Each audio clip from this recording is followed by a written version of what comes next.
Então, eu vou passar agora a palavra para a Vilane Oliveira, que é professora e presidente da CONFETAN, Confederação Nacional dos Servidores do Serviço Público Nacional.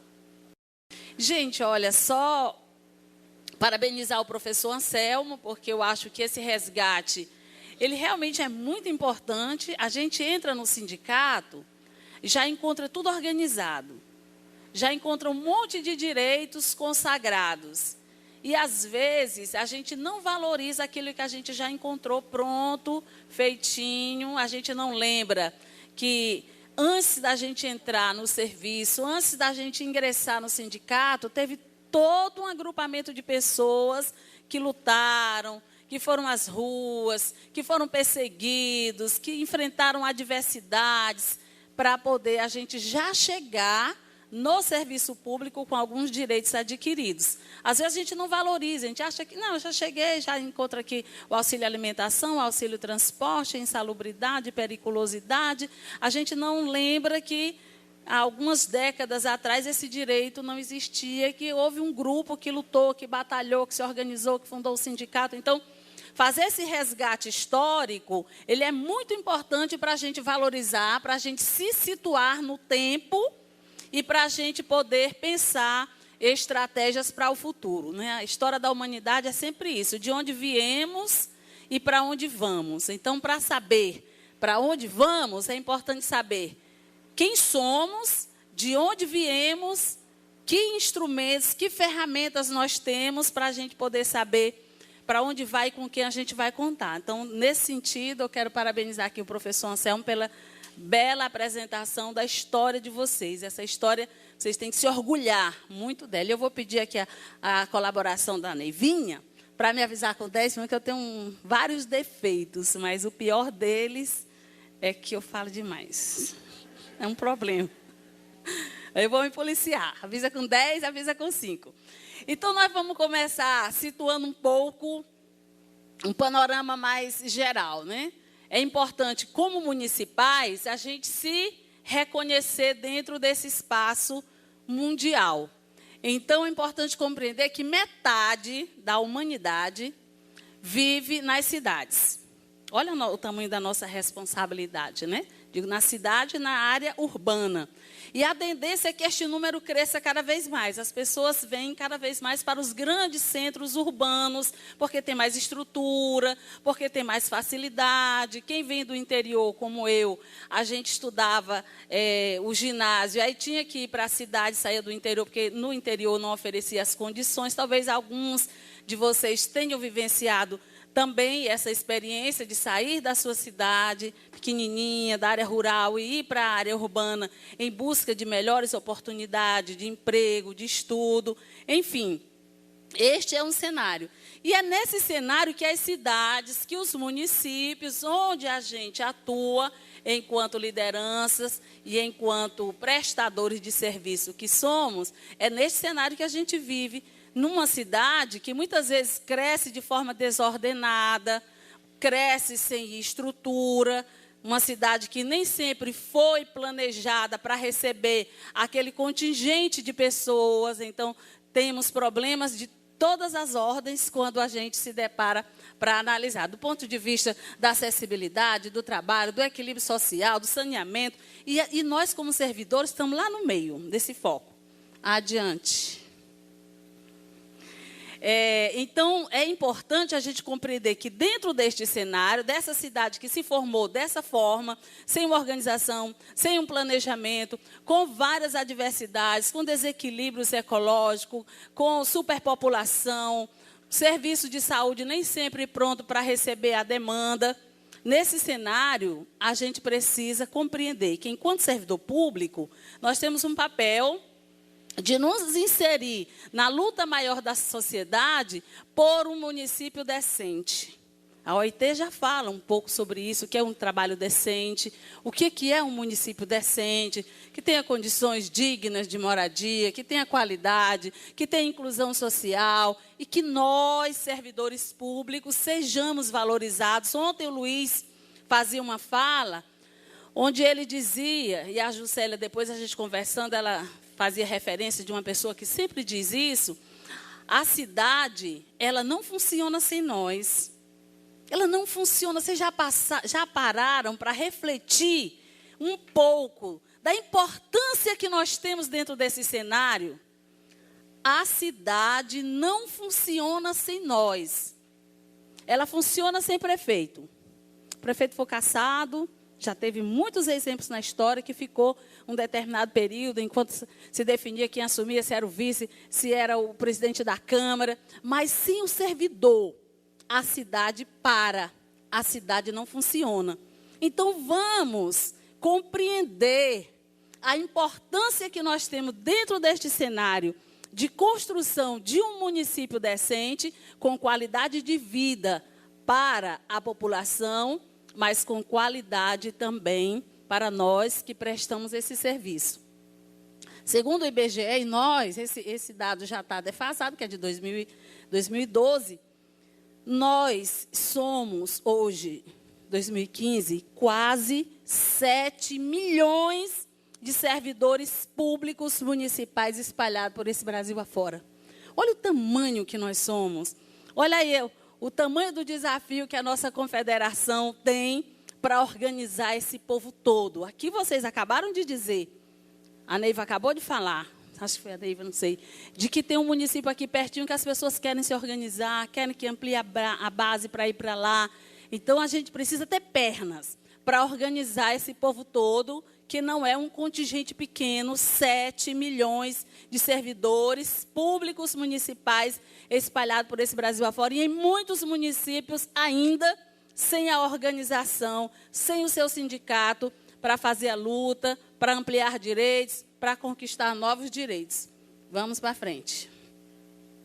Então, assim, é importante também a gente estar compreendendo, e eu acho que o professor Anselmo falou um pouquinho também sobre isso, é compreender as dificuldades que a gente tem de organizar essa categoria. Se a gente for fazer um retrocesso histórico para a gente apreender a história, o que foi o serviço público no Brasil, a gente vai compreender um pouco hoje a dificuldade que a gente tem para organizar esse segmento. A gente vem de um período, se a gente fosse reportar o período do Império, o que era o serviço público durante o Império, o que foi o serviço público na República Velha, dos coronéis, que ainda hoje se perpetuam em muitas prefeituras. Um coronelismo onde o prefeito acha que a prefeitura é a extensão da casa dele, que não obedece regras, que coloca a família toda dentro da prefeitura, a mulher, o filho, enfim. Nós temos muito isso, essa relação de clientelismo, uma relação, a princípio, meio que ditatorial, e depois uma relação de clientelismo, uma relação que muitas vezes nós, servidores, nos acomodamos dentro deste cenário. Então, é importante a gente compreender que tudo isso dificultou o nosso processo de organização. Adiante. Tivemos aqui, vou fazer aqui um recorte nesse processo. Um momento que a gente considera, nós do movimento sindical, uma década muito importante.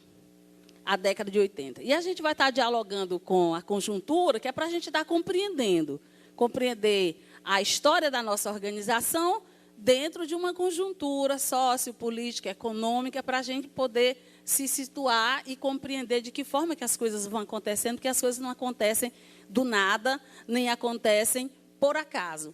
Essa década ela teve uma importância muito grande na conjuntura brasileira, a década de 80. Foi nesse período que surgem as grandes mobilizações pelas diretas, que com o fim da ditadura militar a gente teve um governo que foi um governo de transição via colégio eleitoral. Nós não tivemos o direito de escolher, através do voto livre, secreto e direto, o presidente. Foi uma forma enviesada, que historicamente se chama de transição, que foi o colégio eleitoral. Foi nessa década que, saindo da ditadura, que as grandes mobilizações voltaram a surgir. Alguém fez referência aqui à Marcha dos 100 mil, né? Então, grandes mobilizações, que eram as campanhas pelas diretas. Vocês devem lembrar, O pessoal mais da minha idade, que aqui a maioria é jovem, não participou desse período, não.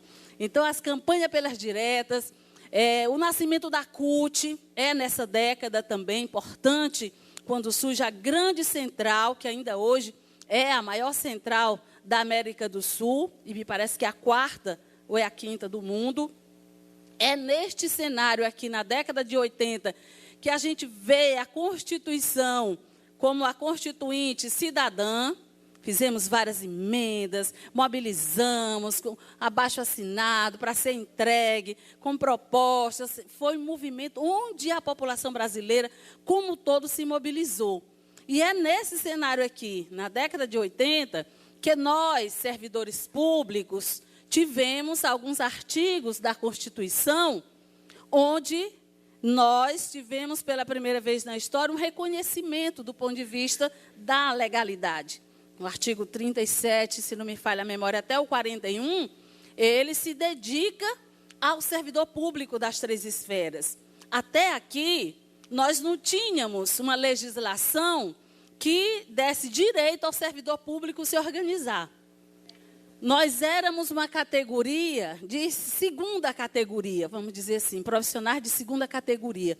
É aqui, na década de 80, que nós tivemos o direito reconhecido de nos organizar nos nossos sindicatos, o direito reconhecido da liberdade de organização sindical, o direito reconhecido de fazermos greve, aí com um parêntese, porque a Constituição nos deu o direito.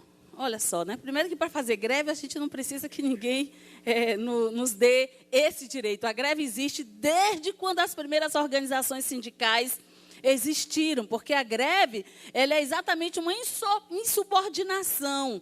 Você está rompendo com uma situação. Então, a greve ela é em si um ato onde você quebra a legalidade da coisa que está posta, que está dada. É uma forma de romper essas barreiras, essas algemas.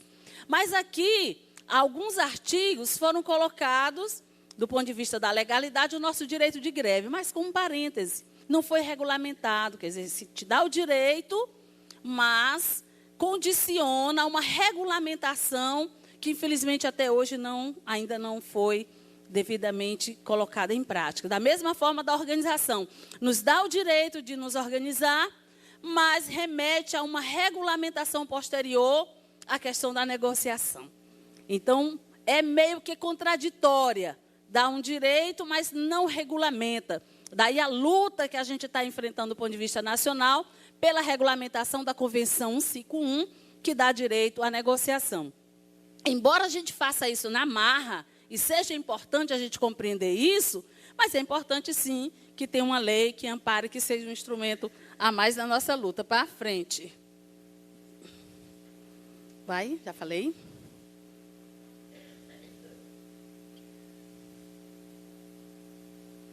Esse período também... Volta. Volta outro.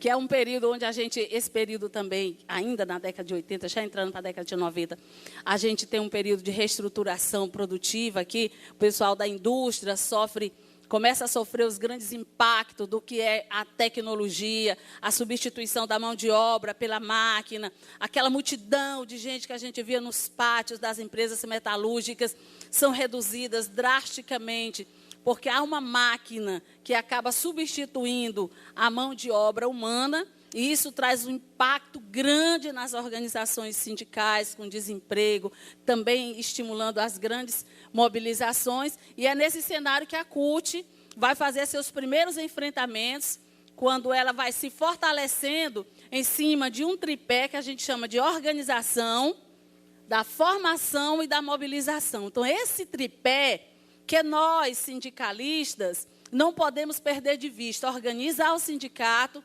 fazer a formação política, discutir por que a gente se organiza, o que está acontecendo no país, compreender todo esse cenário, ir para a mesa de negociação sabendo o que vai fazer na mesa, com elementos, com dados, com informações. É nesse tripé que a CUT orienta a sua base, os seus sindicatos. Pode ir para frente.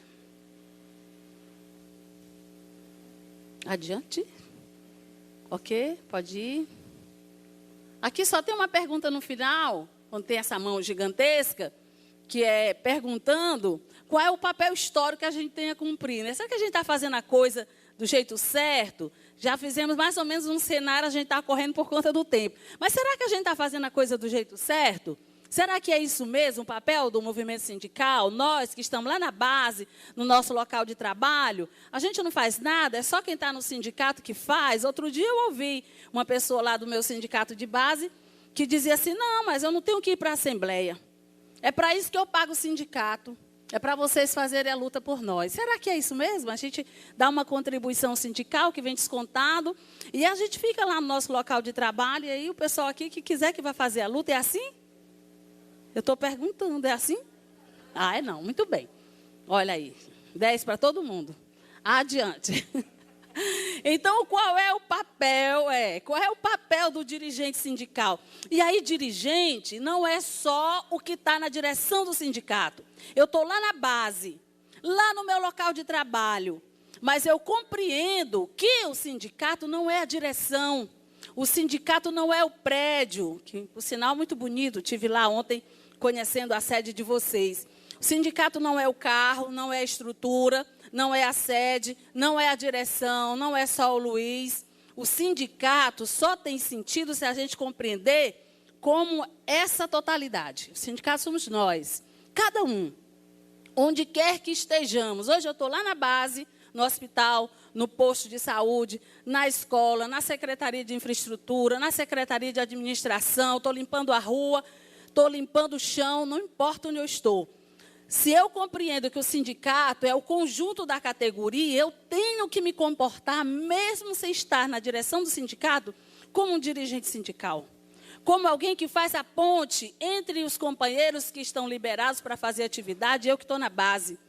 Porque vamos combinar que a gente não tem perna para estar em todos os lugares. Então, é importante de quem está na base ter esse olhar, identificou uma coisa errada, um problema, uma situação, leva para a direção. Então, é importante a gente compreender que dentro dessa concepção, quem vai para a direção, é importante conhecer o funcionamento, a estrutura, a sede, como fica, enfim. Visitar os locais de trabalho, não ficar também só no tarefismo, né, mas ver a questão da formação política adiante.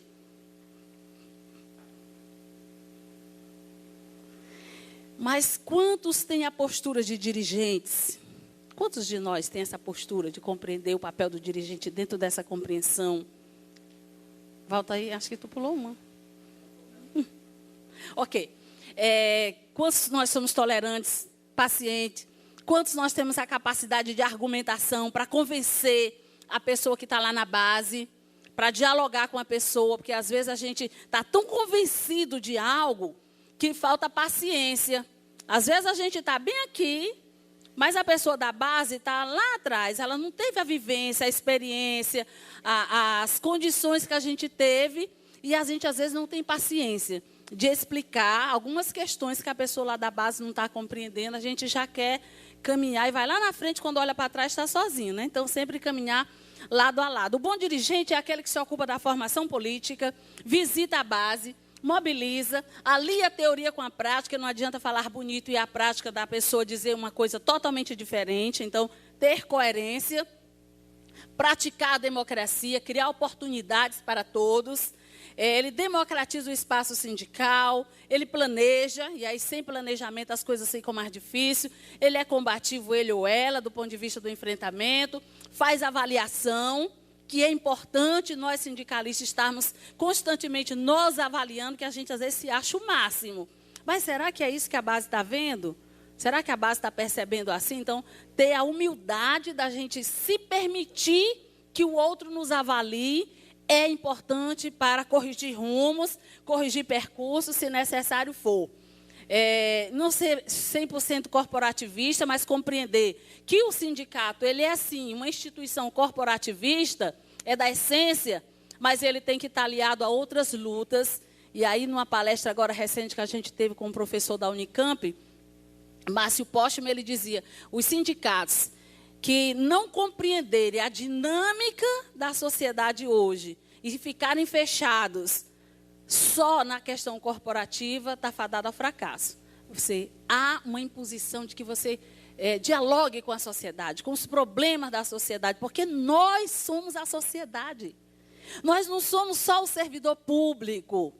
Nós moramos, nós temos uma casa, nós estamos na cidade, enfrentamos problemas de saneamento básico, de desequilíbrio ecológico, falta de água, o esquentamento do planeta. Então, nós temos que estar dialogando com essas questões, porque eles nos afetam enquanto seres humanos. Para frente. Em 95, já tinha uma preocupação de fazer renovação na direção, para não se perpetuar. Isso é democracia, isso é uma compreensão assim enorme dentro do mundinho sindical, onde as pessoas querem nascer, se desenvolver e morrer dentro da estrutura sindical. Muitas vezes não querem mais voltar para o local de trabalho, falam em oportunidade, mas, olha, você já está bom, você já ficou 2 mandatos, vamos sair para vir outro. Agora eu não, eu vou ficando, e a gente assim vê muito disso no nosso movimento sindical. Isso não acontece aqui, mas a nível nacional é um problema sério e a gente precisa estar lidando com isso. Então, ele tem que entender os problemas relacionados à gestão, da administração financeira. Vamos para frente. Vamos correndo. Está quase fechando. O que é para a CUT um sindicato, né, gente? O que é para a nossa central sindical, o qual vocês são filiados? É uma organização de massa, de nível máximo, de caráter classista, portanto, defende uma classe, tem que ter autonomia, tem que ser democrático, e nos seus fundamentos, o compromisso com a defesa intransigente dos interesses dos trabalhadores, lutar por melhores condições de vida, engajar no processo de transformação da sociedade brasileira, que o movimento sindical, quando surge, ele surge baseado nesse princípio, quando o capitalismo vai se desenvolvendo, e aí a gente diz que o movimento sindical é a antítese do capitalismo, né? É o seu lado contraditório, oposto, o antagonismo. Então, ele surge não só para fazer a defesa corporativa, mas o movimento sindical, no seu princípio, quando vem todo permeado ainda dos anarquistas, que é quem primeiro traz o embrião da organização para cá, eles vêm com uma compreensão mais ideológica, de combater o capitalismo na perspectiva de criar uma nova sociedade baseada em outros princípios que não da propriedade privada, que é onde se espelha o capitalismo. Vamos adiante. Os grandes desafios que estão postos para nós. Organizar o servidor no local de trabalho, aí é importante que cada local de trabalho tenha um representante, eu não sei se aqui já tem, estou falando genericamente, é importante que cada local de trabalho a gente tenha um representante para que possa estar fazendo diálogo com a direção do sindicato, para estar discutindo, para ser o porta-voz do sindicato, não precisa ser da diretoria, mas lá no hospital Raimundo Nonato, foi eleito lá, os trabalhadores se reuniram e elegeram uma pessoa que é o representante deles lá. Então, o sindicato não tem perna para chegar lá, ele liga, ele manda um e-mail e essa pessoa faz a ponte com o sindicato. Isso é muito importante. Dialogar com a sociedade, que eu já falei. Tem várias questões acontecendo hoje, aí a questão da maioridade penal, a questão da reforma política, a luta contra a corrupção. Nós temos que estar juntos, imbuídos desse espírito, também na perspectiva de que esses recursos que vão para o ralo sejam recursos que possam estar sendo utilizados numa qualidade de serviço mais digno, com qualidade de vida mais digna também para nós. Lutar por um serviço público de qualidade. Gente, nós estamos lá, bem pertinho da população, no posto, na escola, no hospital, fazendo atendimento direto. E nós não conseguimos trazer a população como aliado nos nossos momentos de luta. Então, alguma coisa está errada. Quando a gente faz a luta, o povo passa e vão trabalhar, vagabundo. Esses vagabundos não querem trabalhar, não. Participei de uma greve uma certa vez e o meu aluno dizia, professora, mas vocês estão fazendo greve, a senhora ganha 3, 4 vezes mais do que eu, a senhora trabalha menos horas do que eu, a senhora tem mais folga do que eu, tem um recesso de janeiro, tem feriado, muitas vezes eu estou lá no chão da fábrica e vocês estão em casa. Então, é preciso que a sociedade compreenda o nosso papel, que a professora ontem falou um pouco também sobre isso, para a gente estar dialogando. E isso a gente faz ampliando a pauta. Se a gente ficar fechadinho, só no reajuste de salário, no piso, no plano de cargos e carreira, você não ganha nunca a sociedade para o seu lado. Mas se a gente começar a colocar na pauta questões que dialogam, vamos fazer aqui um grande seminário para discutir qual a saúde que é necessária para o povo desta cidade. E mobilizar a sociedade. Carro disso, as pessoas vêm, começam a perceber, pô, esse sindicato está preocupado com o atendimento lá no posto, está preocupado com o atendimento lá no hospital. Eu vou ver o que é que esse povo está pensando. Então, lutar por um serviço público de qualidade, ele é fundamental para a gente ter a sociedade como aliado nos momentos de luta. Porque os municípios, e agora São Leopoldo, no Rio Grande do Sul, o sindicato CEPROL, mais de 60 dias de greve, fizeram um movimento de contato, de diálogo com a sociedade. Isso foi fundamental para reabrir as negociações para o prefeito dar vazão à demanda. É impressionante como a coisa funciona. Foi o que aconteceu. Quando a gente chega nesse cenário. O tempo que acabou, eles já cortaram a apresentação. Aqui o negócio é assim. É brincadeira, é só um momento de descontração. Então, assim, é importante ter o sindicato, é fundamental, porque se não fosse, a gente não teria perdido esse tempo todo, nesse histórico que o companheiro Anselmo colocou, dos que vieram antes de nós, dos que sofreram, dos que foram perseguidos.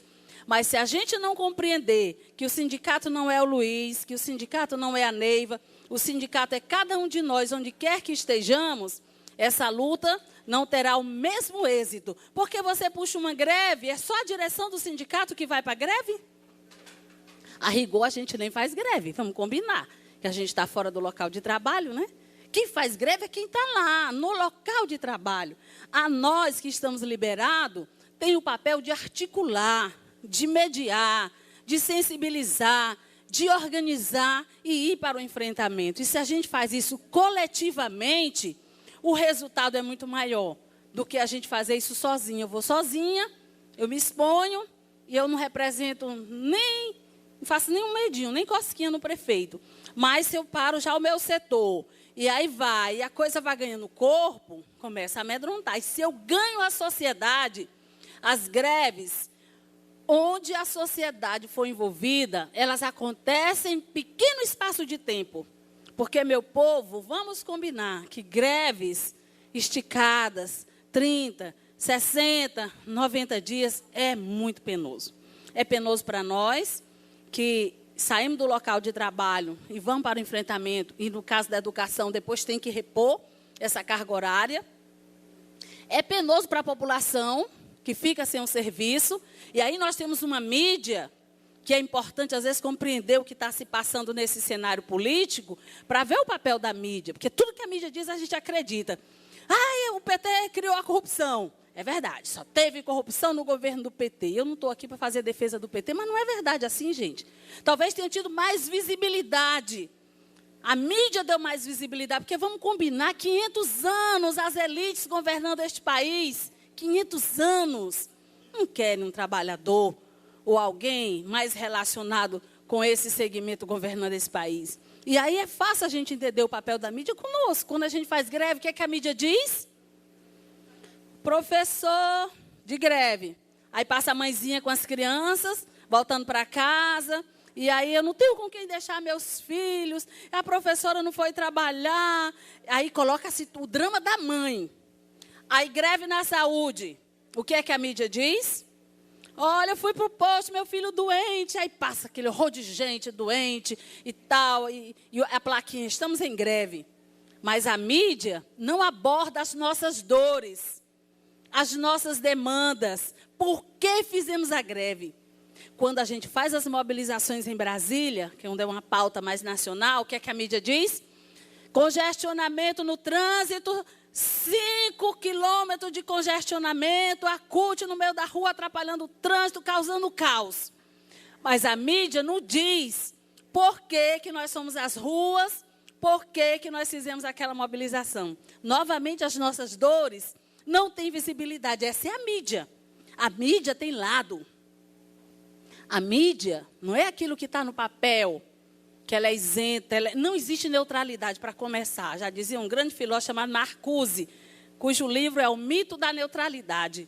Não existe neutralidade em momentos de conflito, em momentos de confronto. Se eu não tomo partido, eu estou fortalecendo o opressor. Isso é básico. Tem um conflito aqui, eu lavo as mãos, não é comigo, eu estou legitimando o mais forte. Já que eu não fui reforçar o lado do mais fraco. Essa é a mídia. A mídia tem lado, minha gente. A mídia não é essa coisa isenta, neutra. Se a gente tivesse tempo de estudar aqui, quando surgiu o Estado enquanto instrumento ideológico, a gente ia ver que as sociedades antigas não tinham o papel do Estado estabelecido enquanto esse instrumento. Havia outras formas de organização. Quando surge a propriedade privada, a necessidade da proteção da propriedade privada, surge o Estado. Aí surgem as leis para legitimar e proteger a propriedade privada.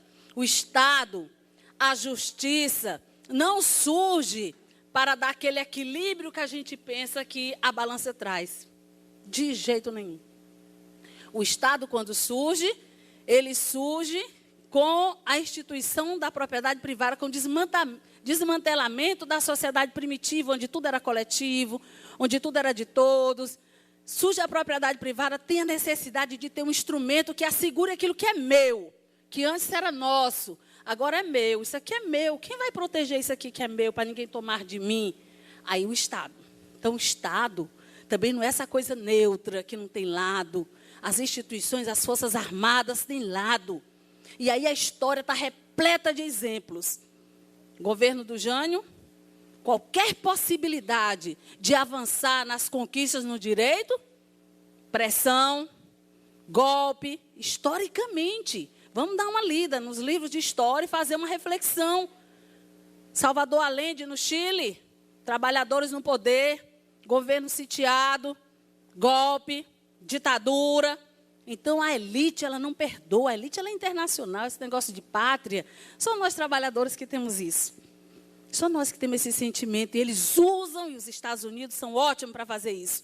Usam isso com uma capacidade, essa coisa nacionalista que a gente tem. E ontem a professora falava aqui, né, trabalhadores do mundo todo univos, porque nós não temos pátria. Os Estados Unidos, eles entram onde eles querem, não respeitam a ONU, não respeitam nada, é dos interesses dele. Ele vai lá, bomba, desarma onde tem bomba. Eles podem ter o seu arsenal, os outros não. Então, é preciso compreender o mundo para compreender o município. Essa relação, ela é extremamente necessária. Nós vivemos num mundo chamado mundo capitalista, onde a propriedade privada, a mais-valia, a exploração dos trabalhadores, e aí é o ponto central. Para o capitalismo, não importa se o povo está passando fome. Nós não vamos produzir feijão e arroz, porque o que está aqui em alta no mercado, eu sei lá, diga aí alguma coisa aí de produção. Soja a gente ainda come, né? Uma outra coisa assim que não seja alimento. Oi? Celular, tecnologia, tá? Não vamos produzir feijão, arroz, vamos produzir tecnologia, celular.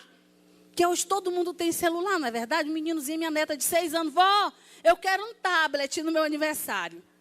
6 anos. E me ensina, às vezes, a usar o meu, que eu ainda estou aprendendo. Ela já me ensina, então a turma já nasce com a tecnologia já na cabeça. Isso é capitalismo. O povo está morrendo de fome, não importa. O que está em alta no mercado é tecnologia, é celular. Vamos produzir celular. Não há uma preocupação com o ser humano, com o ser, com o ter. Ter. Não é a letra T, viu? É o verbo ter. Essa é a essência do capitalismo. Lá no meu município, eu preciso compreender isso. Compreender essa relação. Para a gente compreender o mundo que a gente vive. Agora estou fechando, é sério. Eu não disse que eu tenho um problema. Pode cortar o som, eu já vou fechar. Então, mas o que é que o capitalismo tem que ver com isso, Vilani? Nós estamos vivendo uma crise internacional. E essa crise, ela deságua aqui, no município de vocês. O que é que eu tenho a ver, Vilani? Nós estivemos o ano passado, eu, Juscelia e Sueli, no México. Mas o que vocês foram fazer no México? Foram passear, gastar o nosso dinheiro. Nós fomos criar uma organização internacional de servidores públicos municipais. Nós criamos a CONTRAN, que é uma confederação dos trabalhadores municipais das Américas. Inclusive, ficamos na direção dessa organização. Participamos de uma manifestação no México contra os tratados de livre comércio. É a solidariedade de classe. A dor que a gente sente aqui, os companheiros municipais do México também sentem. Também são perseguidos na hora de criar sindicato. Na Guatemala, são assassinados servidores municipais, assassinados no processo de organização sindical. O ano passado, 3 companheiras vieram para o Brasil para fugir de uma perseguição desse tipo. Então, a gente precisa estar compreendendo esse cenário. Tá? As coisas não acontecem aqui isoladinho, só no meu município. Elas têm ponte, elas têm rede. A gente está conectado com o mundo todo. Vivemos uma crise internacional. A crise não é só no Brasil, como a mídia tenta nos fazer crer. A mídia é a crise ela é do capitalismo. E aí, quem é mais ou menos da minha idade, assim, 20 e poucos anos, sabe que a gente já teve outros períodos de crise, porque elas são cíclicas. De tempos em tempos, a crise do capitalismo acontece. A crise de superprodução precisa escoar as produções, a crise pelo mercado. Aí é um negócio tão absurdo, aí se faz guerra. Vou dizer uma coisa aqui que choca, e quando eu vi pela primeira vez, eu fiquei chocada. A guerra, ela é uma necessidade no sistema capitalista.